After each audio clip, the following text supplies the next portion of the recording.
Kamanda wa polisi katika kaunti ya Kirinyaga Nelson Taliti amewahakikishia wahudumu wa bodaboda katika eneo la Mwea kuwa hasasi za usalama zinaimarisha juhudi za kukabiliana na visa vinavyoongezeka vya wizi wa bodaboda katika eneo hilo. Na Joan Musyoka na taarifa kamili kwenye Dira ya Kaunti. Akiongea wakati wa mkutano na wahudumu wa bodaboda, kamanda wa polisi kaunti ya Kirinyaga Nelson Taliti alikiri kuongezeka kwa mafadhaiko miongoni mwa waendesha bodaboda, akisema kuwa matukio mengi ya wizi hutokea wakati wa usiku. Lengo yetu ni kuhakikisha ya kwamba pikipiki isipotee. Na hii inatakana to share information.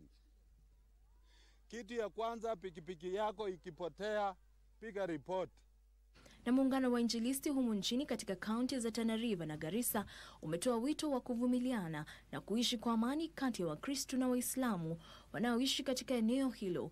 Akizungumza mjini Madogo baada ya kufanya maandamano ya amani katika kaunti ya Tana River, viongozi hao wa kidini pia walidai kuwa makanisa katika eneo hilo yameshindwa kuandaa ibada ya kukesha au kutoa ibada za katikati ya juma kwa kuogopa kushambuliwa hasa na magenge ya wahalifu wa eneo hilo. So tunakataa mambo ya kugandamizwa Kristo.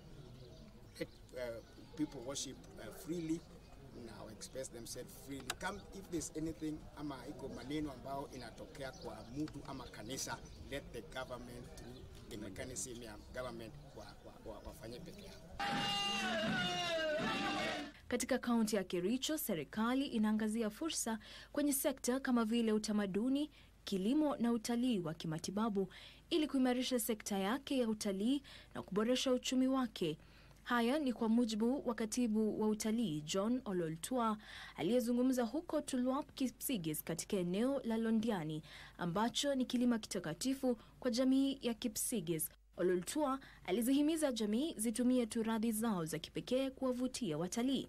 Tumeamua ya kwamba lazima tupanue utalii iweze kuguza mambo ya sports, iguse mambo ya agriculture, iguse mambo ya medical, lakini zaidi iguse mambo ya culture kwa yale tunaita cultural tourism. Kwingineko, baadhi ya walimu wa junior sekondari katika kaunti ya Meru wanadai kuajiriwa kwa masharti ya kudumu, wakikataa pendekezo la rais la kuongeza muda wa kandarasi zao. These are teachers, majority of them, especially the ladies and men, they are in their most fertile age. They are supposed to be having children, but they are even afraid of having children because they cannot cater for maternity fees. We know very well that these are the pioneers of the new, very new curriculum, and without them, the curriculum cannot work.